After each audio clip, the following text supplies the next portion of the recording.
주옵소서. 예수님 이름으로 기도하옵니다. 조금 전에 본 영상 그 가상 시나리오인데 만약에 북한의 핵 미사일이 한 발만 서울 용산에 떨어져도 125만 명의 사망자를 이르게 하는 무서운 결과를 보여주는데, 이것을 여러분에게 보여드린 것은 여러분 이거 보고 겁먹으라고 보여준 게 아니고,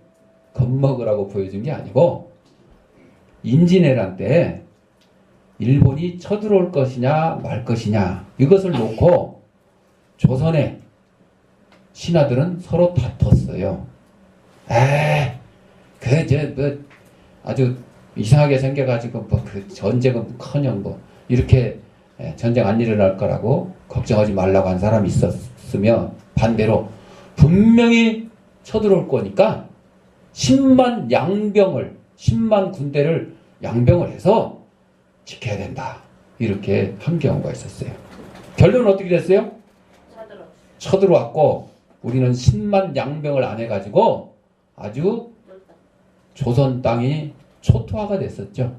결국은 이제 우리 이순신 장군이 나타나가지고 결론은 물리치긴 했지만은, 여러분 전쟁이 이기면 무슨 소용이에요? 이미 다 파괴됐는데.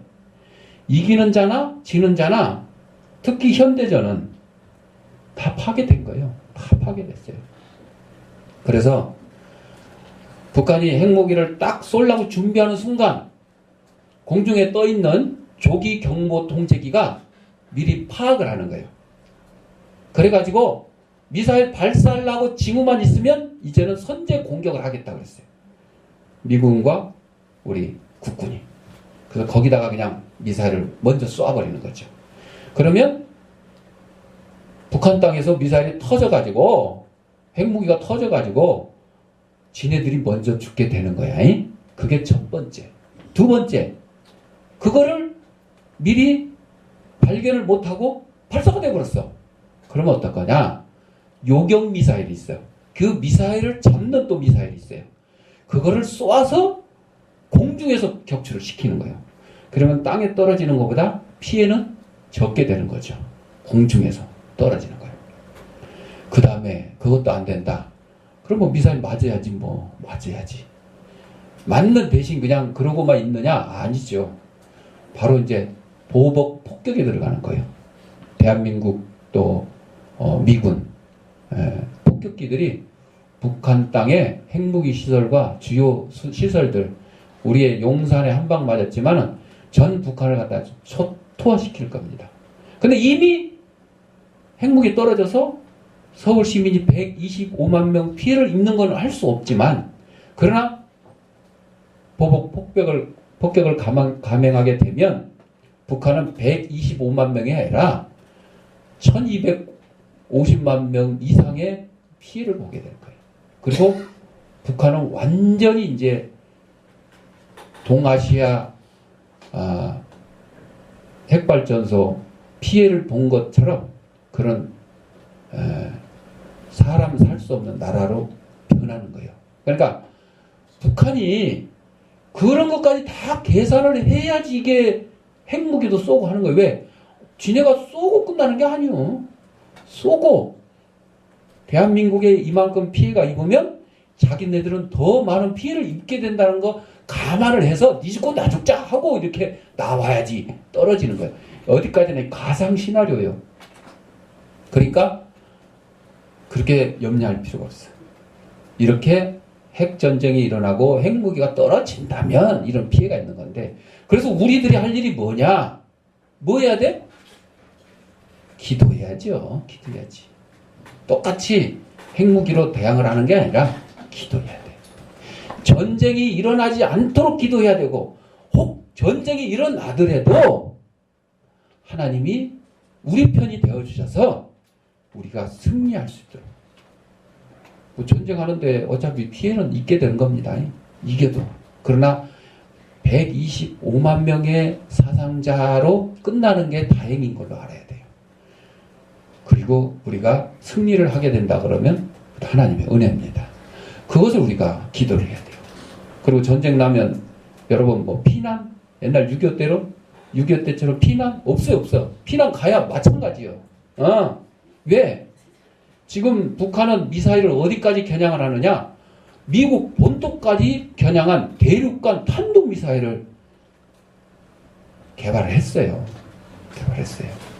미국에서는 그래서 그거를 요격하려고 오키나와에서 요격을 하고 하와이에서 요격을 하고 알래스카에서 요격하는 그런 이제 대비를 했습니다만, 자우지간 여러분, 전쟁 나면 도망갈 게 아니고 총 들고 나가야 돼. 싸우러 나가야 돼.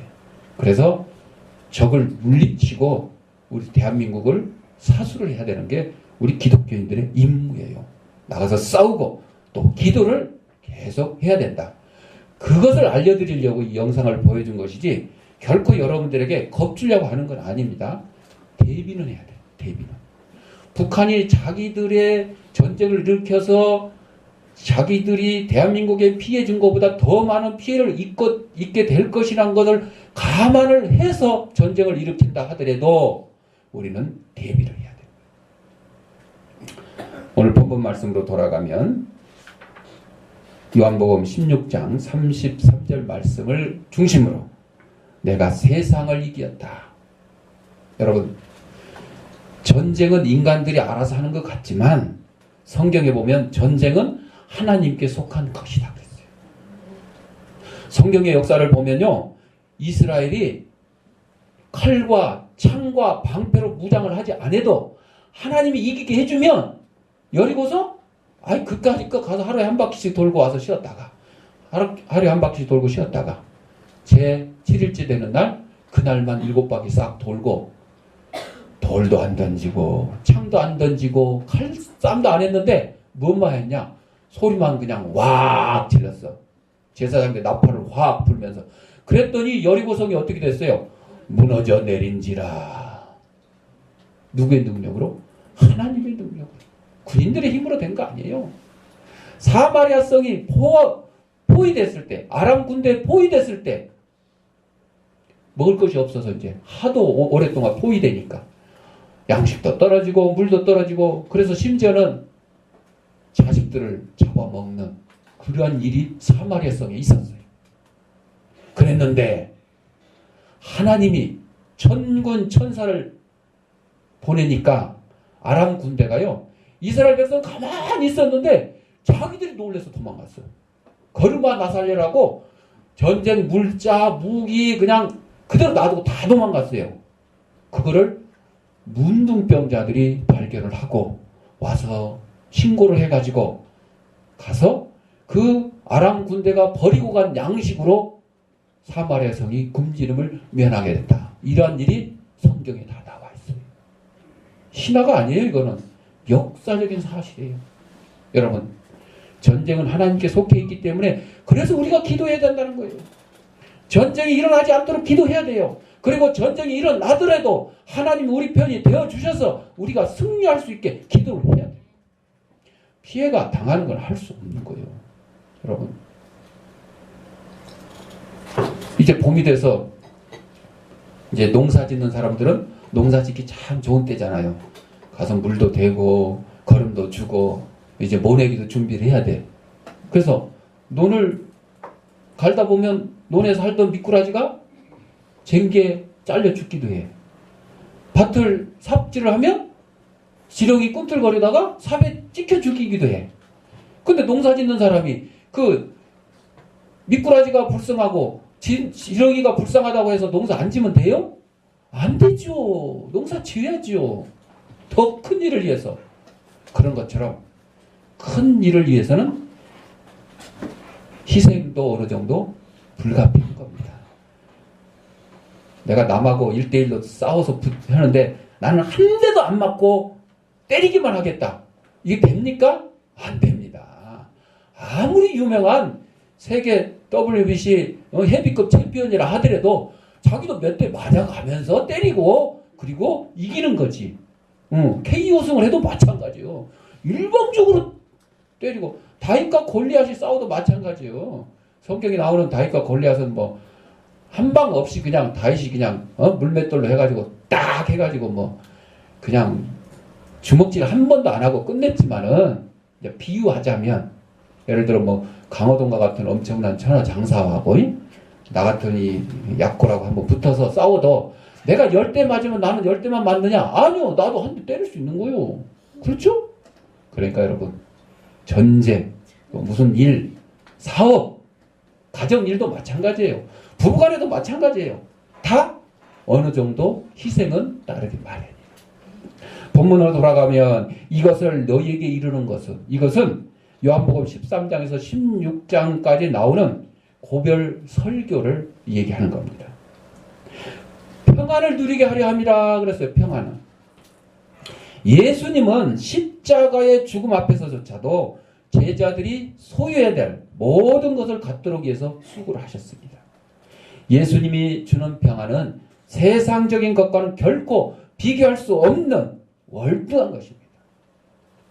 우리가 남북 간에 대치를 하고 전쟁의 위협 가운데서 살고 있지만 그나마 잊어먹고 그냥 평안을 누리면서 사업도 하고 학교도 다니고 밥도 해먹고 살고 이렇게 살고 있죠. 그런 평안보다 더 큰 평안을 우리 예수님께서 우리에게 주셨다는 것이죠.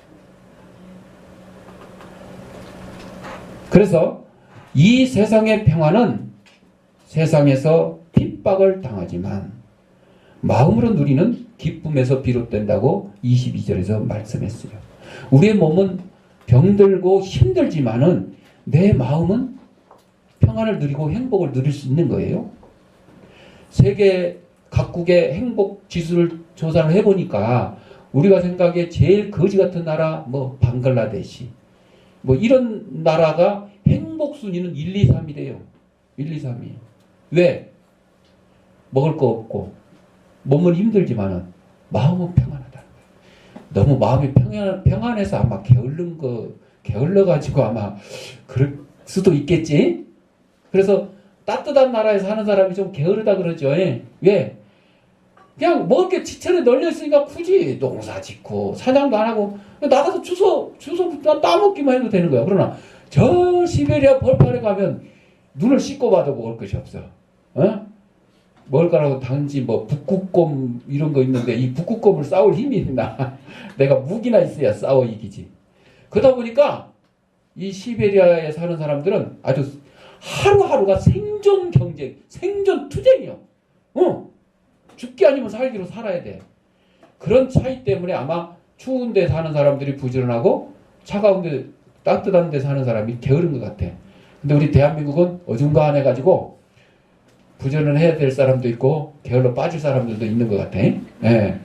근데 나름대로 열심히 사는 사람들은 또 뭐 의식주 걱정하고 하지 않고 살 수 있을 것 같아요. 자, 그래서 성령의 열매가 갈라디아서 5장 22절에 나오는데 성령의 열매에 포함된 이 평안 이것을 제자들은 오순절 성령 강림 후에 얻을 수가 있었다는 것입니다. 지금 이 사순절 기간인데 사순절 기간은 예수님이 우리 죄를 대신해서 십자가를 지시려고 오신 날이 크리스마스고 오셔서 33년 동안 이 땅에 사셨는데 30년 동안은 그냥 육신의 아버지 요셉의 아들로서 목수일 배우면서 살았고 마지막 3년 동안 공생애라 그럽니다.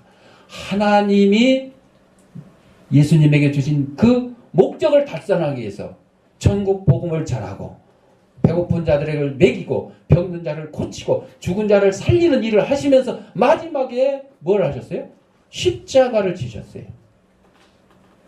예수님도 십자가 지기 싫어하셨잖아. 겟세마네 동산에 기도했잖아요. 십자가 지시기 전에 그 주간에 목요일날 아버지여 이 잔을 내게서 멀리하옵소서. 이 십자가 지는 것이 저 싫습니다. 쉽게 말하면 그러나 내 뜻대로 마옵시고 아버지의 뜻대로 되기를 원합니다. 그리고 결국 십자가를 지셨잖아요. 이게 사순절이고 예수님의 고난이고 이제 부활로 연결되는 사건입니다. 그래서 담대하라고 우리에게 말씀하십니다. 담대하라고. 제자들이 담대할 대상은 이 세상인데 이 세상에서 당하게 되는 환난인데 평안과 대비되는 단어죠. 그런데 평안과 담대하라는 단어는 출발점이 역시 대조되지만 그 둘이 나오게 된 배경은 똑같습니다. 즉 환난은 세상에서 나오는데 평안은 예수님께로부터 온다는 거죠. 예수님께서 세상을 이기신과 같이 우리 성도들도 세상에서 주는 그 환난을 이길 수 있다는 약속이 보장되는 말씀입니다.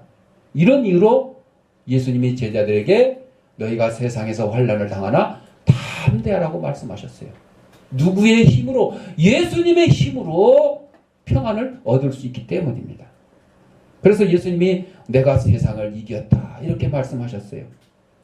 이 세상은요 조금 다릅니다. 하나님이 창조하신 세상이 아니라 하나님이 창조하신 세상 가운데 우리 사탄과 그 무리들의 세력으로부터 나오는 세상을 얘기합니다. 그래서 공중 권세 잡은 자들이 지금 세상을 좌지우지하고 있다 그러죠. 하나님이 원래 세상을 창조하실 때는 선하고 아름답게 창조하셨잖아요. 그런데 아담과 하와가 범죄함으로 말미암아 이 땅에 죄악이 들어왔고 사탄과 그의 세력들이 공중 권세를 잡고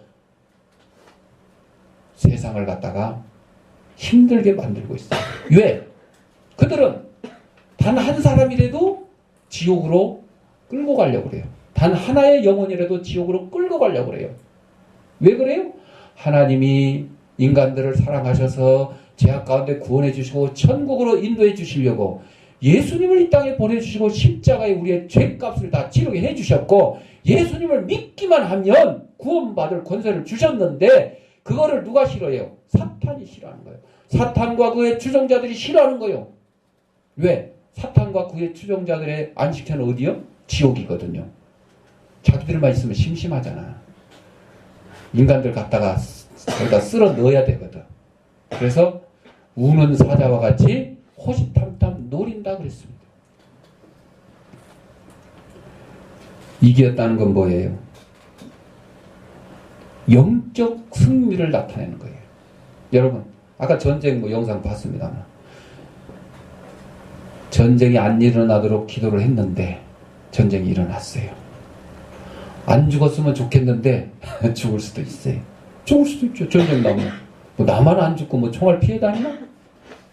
그런데 중요한 거는 죽더라도 예수 믿고 죽은 사람은 영생을 얻었고 예수 믿지 않은 사람은 영벌을 얻게 되는 것이니까 죽음조차도 우리는 그래서 예수님이 십자가에서 3일 만에 죽음 가운데 사망 권세 이기시고 부활하신 것처럼 우리에게도 부활의 영생을 약속해 주셨던 것입니다. 로마서 8장 37절에 그러나 이 모든 일에 우리를 사랑하시는 이로 말미암아 넉넉히 이긴다 그랬습니다. 우리를 사랑하시는 예수 그리스도로 말미암아 우리가 이길 수 있다는 것입니다. 세상에서 너희가 환난을 당하나 담대하라 내가 세상을 이겼다고 하는 이 말씀 속에는 우리 교회의 존재 의미와 신앙의 성질이 잘 나타나 있습니다. 교회 존재 의미가 뭐예요? 세상을 이겨야 된다는 거죠. 우리가 세상에 지면 안 돼요. 그래서 선으로 악을 이겨라. 누가 나를 때렸다 그래서 내가 주먹으로 싸워서 이기는 거 이게 이기는 게 아닙니다. 이단의 교주들도 세상을 이기라고 얘기합니다. 이슬람 교주인 마호메트 한 손에 칼을 들고 한 손에 코란을 들고 믿을래 죽을래 이거야. 믿을래 죽을래. 세상을 이기는 거 이게요. 이슬람 교도로 믿게 만들든지 안 믿으면 어떻게 해요? 그냥 죽여버리는 거예요. 죽여버리는 거예요. 죽여버려요. 여러분들 이번에 박근혜 대통령이 중동 순방을 하고 막 무슨 계약을 하고 막 해가지고 우리 또 제2의 중동 붐이 일어나게 됐다 이렇게 막 얘기하잖아요. 근데 우리가 주의해야 될 점이 있어요. 이슬람 교도가요, 우리나라의 이슬람 국가들이 우리나라에 투자를 하거나 우리나라 기업들이 그 나라에 가서 건설을 하고 뭘 해서 돈을 벌게 만드는데 그 사람들의 목적이 뭐냐? 이슬람 포교예요. 포교. 몇 년 전에 스쿠크법이라고 폐교권의 돈이 우리나라에 뭐 들어오면 뭐 이자를 면제해주고 어쩌고저쩌고 그런 일들이 있었어요. 원래 뿌리로 따지면 이슬람도 기독교와 한 뿌리가 됐죠. 아브라함의 자손이니까. 그래서 그들은 유대인들과 마찬가지로 자기 민족들에게 돈 빌려주고 이자 받는 게 없어요. 그러니까 아브라함 이전의 거는 성경도 똑같이 다 믿어요. 차용하고. 대신 우리는 아브라함의 후손 이삭으로 이렇게 나가는데 걔네들은 아브라함의 후손 이스마엘로 이렇게 나가는 거예요. 우리의 구세주 예수 그리스도로 나가는데 자기네는 마호메트로 막 나가는 거예요. 선지자 마호메트. 이렇게 이제 변질된 거죠. 그걸 조심해야 돼요. 지금도 저 이태원에 가면 이슬람 성전이 있잖아요. 그리고 지금 다민족 시대가 돼가지고 많은 외국인들이 몰려오는데 그 중에 중동에서 오는 이 아랍권들 참 조심해야 돼요. 왜? 그들의 목적은, 다른 이민자들의 목적은 돈 벌러 오는 건데 그 사람들의 목적은 포교. 대한민국을 이슬람 전도를 해가지고 이슬람 국가처럼 만들려고 하는. 그걸 우리가 조심을 해야 돼요. 자,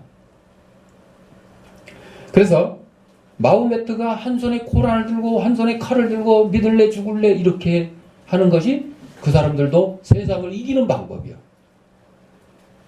또 공산주의, 뭐 종교라고 할 수 없지만 공산주의는 인간의 불평등한 사회 구조를 폭력으로라도 혁명을 일으켜서라도 때려 엎어야 된다.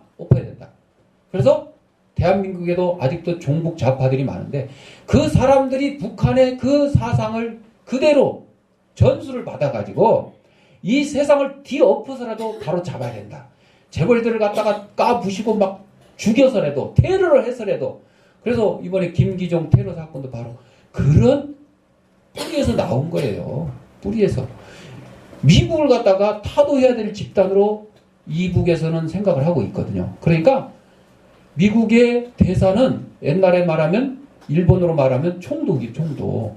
그러니까 저거는 대한민국을 짓밟고 있고 남북 적화 통일을 방해하는 적으로 생각하기 때문에 막 칼로 막 긋는 거예요. 그 사람들은 당연하게 생각하는 거예요. 자, 이렇게 세상에 잘못된 것들을 바로잡으려고 힘으로, 폭력으로 이런 것들이 보통 세상 사람들이나 세상 단체나 권력들이 하는 일입니다. 그러나 우리 예수님께서는 세상을 이겼다는 것이 힘으로 이긴 게 아닙니다. 사랑으로 이겼다는 것입니다. 쉬운 말로 인내하심으로 세상을 이겼다는 것입니다. 예수님의 이 같은 명령은 오늘 우리에게도 똑같이 적용이 됩니다. 즉 예수님께서 사랑과 인내심으로 세상을 이긴 것처럼 우리도 주님의 사랑과 주의 인내심을 따라서 세상을 이겨야 된다. 예수 믿는 사람들이 처음에는 예수님처럼 내가 예수님을 스승으로 모시고 예수님처럼 따라 살겠다. 예수님의 제자로 살겠다. 이렇게 했는데 이렇게 막 살다 보니까 또 교회도 막 부흥 발전하다 보니까 이제는 예수님은 이제 뒷전으로 빼는 거예요. 그리고 재벌처럼 살아야 되겠다. 응. 그러니까 목사들도 교회에서 막 사례비 많이 받고 좋은 집 받고 좋은 차 타고 나중에 퇴직하면 막 몇 억씩 퇴직금 받고 이게 예수님처럼 사는 겁니까? 아니잖아요. 시작은 예수님처럼 시작했지만 마지막은 재벌처럼 끝내려고 하는 것들이 죄송합니다. 겉들이라고 그랬는데 재벌처럼 끝내려고 하는 사람들이 우리 오늘날의 교회 모습으로 막 교회 모습이 이렇게 변질돼 가고 있어요. 나라도 우리들도 그렇게 해서는 안 되겠죠. 그러면 예수님이 사랑으로 세상을 이기고 인내하심으로 세상을 이긴 것처럼 우리도 똑같이 사랑과 인내하심으로 이겨나가야 된다는 것이죠. 어느 훌륭한 교회가 큰 교회는 큰 교회라고는 안 했어요. 훌륭한 교회가 후임 목회자를 구하려고 이제 공고를 했어요. 그랬더니 훌륭한 교회니까 많은 또 훌륭한 목사님들이 지원을 했네. 어느 날 밤 2시에 새벽 2시 그 교회에 가고 싶어서 지원했던 목사님한테 전화가 딱 왔어요. 근데 사모님이 자다가 전화를 딱 받았어요. 아유, 전화 잘못 걸렸네요. 그리고 끊었어요. 조금 있으니까 또 전화가 왔어요. 사모님이 이번에도 전화 잘못 걸렸습니다 하고 끊었어요. 세 번째 또 전화가 왔어요. 짜증이 날 만도 한데 사모님이 다시 전화를 받으면서 전화번호 다시 한번 확인해 보세요. 잘못 걸렸습니다 하고 끊었어. 그 다음에 전화가 딱 오니까 목사님 벌떡 일어나서 목사님이 전화를 먼저 딱 받고, 이런 전화 좀 똑바로 안 걸어. 지금 새벽 2시에 뭐 이런 것들이 다 있어. 막 성질을 내고 전화를 탁 끊으려고 하니까 저쪽에서 목소리가 들려와. 목사님 죄송해요. 목사님이 오고 싶어하는 교회에서 전화했어요. 우리는 어떤 일이 있어도 참을 수 있는 목사님을 찾고 있어서 이 새벽에 전화를 했습니다.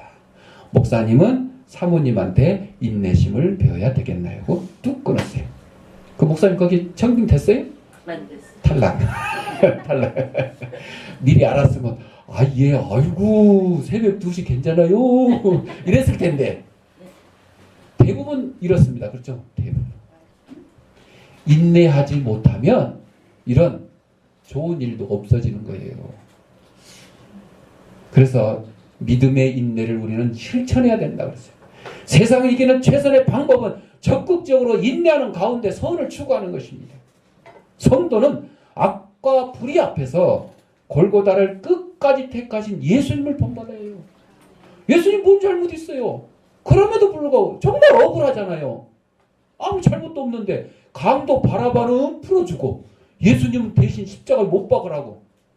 아니 종려주일날은 그냥 종려나무 가지를 흔들면서 호산나 호산나 다윗의 왕으로 오신 예수여 하고 환영을 한 이것들이 이제는 뭐 어떻게 됐어요? 돌변해서 예수님을 십자가에 못 박아라 못 박아라. 그럼에도 우리 예수님은 그것을 참으셨어요. 그리고 묵묵히 도살장으로 끌려가는 어린 양처럼 십자가를 치셨단 말입니다. 구원받은 성도가 가장 견디기 어려운 일은 극심한 환난과 고난이 아니라 박해가 아니라 세상의 유혹과 허영입니다. 제가 누차 얘기하잖아요. 일제시대처럼 공산치하처럼 예수 믿는다고 핍박을 하고 박해를 하면 할수록 더 열심히 막 믿어요. 부흥하고 교회가.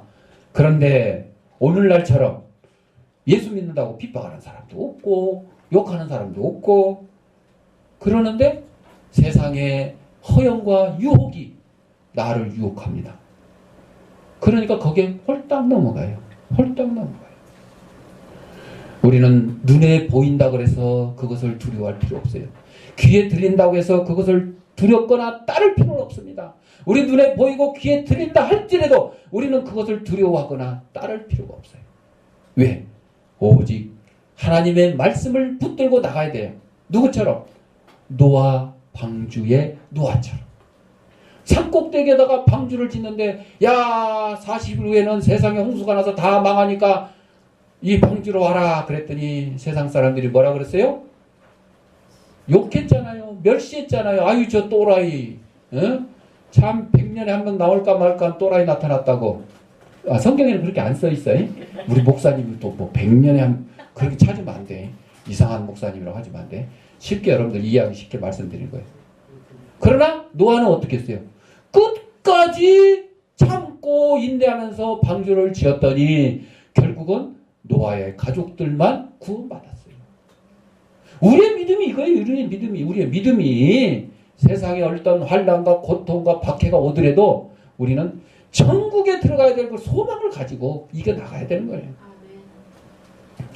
성도는 항상 불의한 세상과 접촉해야 되지만 진리의 성경 말씀으로 굳게 무장하고 예수 그리스도의 사랑과 인내로서 힘차게 나아가야 된다고 했어요. 송명희 시인 알잖아요. 응. 막 전신마비, 뇌성마비 장애인이에요. 그래서 글을 하나 쓰려면 이렇게 해가지고 한 5분에 한 자 쓸까 말까 해요. 예. 그런데도 시를 참 잘 썼죠. 하늘의 시인이라고 불려요. 그래서 예수님을 믿고 난 다음에 예수님께 드리는 편지를 썼는데, 예수님께 드리는 편지가 제목이 아니라 고난의 선생님께 드리는 편지라고 했어요. 예수님을 고난의 선생님이라고 표현했어요. 왜?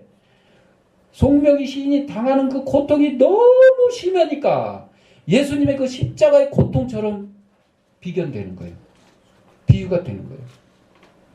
편지에 뭐라고 하냐? 선생님을 따른 후에 고난은 떠나지 않았고 오히려 고난이 많아져 고통스러움이 더해져 갔습니다. 그런데 선생님이, 예수님이 제 곁에 계셨기에 육신은 고달팠지만 마음은 편안했고 감사함으로 고난의 길을 밟을 수 있었습니다.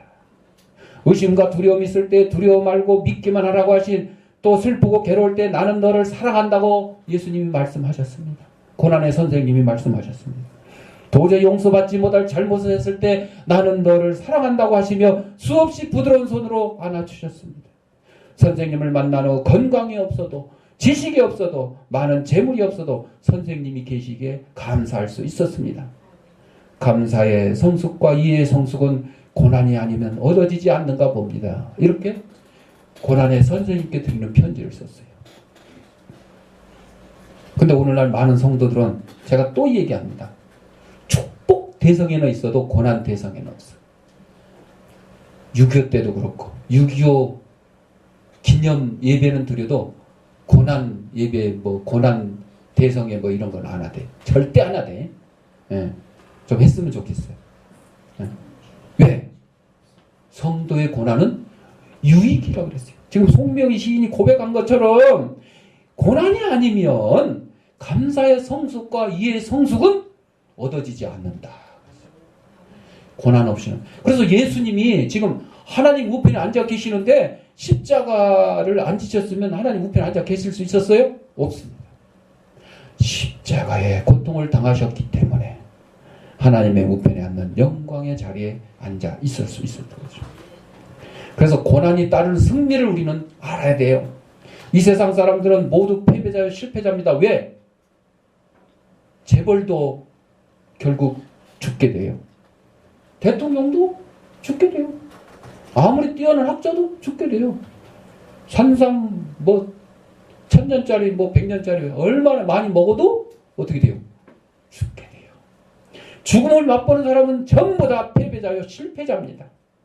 그런데 우리 성도들은 죽음을, 육신의 죽음은 맛보지만 우리의 영혼은 어떻게 돼요? 천국에, 구원에, 영생의 자리에 들어가게 되는 거예요. 그러니까 우리 성도들은 실패자, 패배자가 아닌 것입니다. 오히려 죽음 이후에 영광의 자리에 들어가게 된다는 것입니다. 그래서 히브리서 기자는 믿음은 바라는 것들의 실상이요 보지 못하는 것들의 증거라고 그랬습니다. 우리 눈에 비록 보이지 않고 내 귀에 예수님의 음성이 들리지 않고 내 손에 예수님의 손이, 하나님의 손이 잡히지 않더라도 우리가 굳게 믿고 나가는 것, 이것이 뭐라고요? 믿음이에요. 믿음. 따라서 오늘 우리는 인내는 부족한 것을 채우셔서 온전한 자로 만드시기 위한 것이라는 말씀을 굳게 믿고 인내, 사랑이 열매를 맺을 때까지 주님의 사랑에서 인내하는 저와 여러분이 되시기를 바랍니다. 기도하겠습니다. 사랑하는 풍성하신 아버지 하나님, 우리 땅에 보내시고 하나님의 귀한 백성으로 삼아주신 것